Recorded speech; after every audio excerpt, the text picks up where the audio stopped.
Hello po, ito po yung DTF printer namin dito sa Tugigaraw na nagamit ng 6 na araw na may total meters na 45. Ito ang printer head. Ito naman yung capping. Head clean.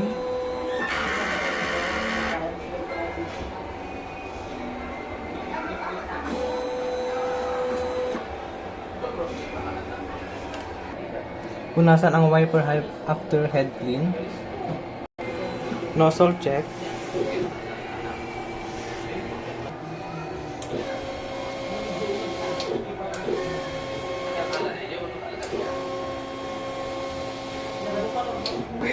Ito naman yung ink tank. Ang ink system namin is tama lang. Ito naman yung waste tank na nalinis nung Friday. Ito naman yung AVR na may 220 volts and ground wire.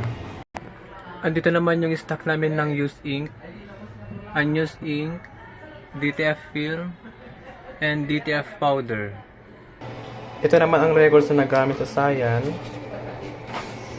magenta, yellow,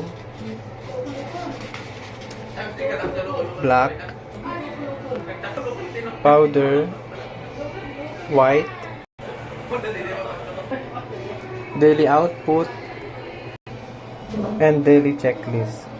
Ilang po.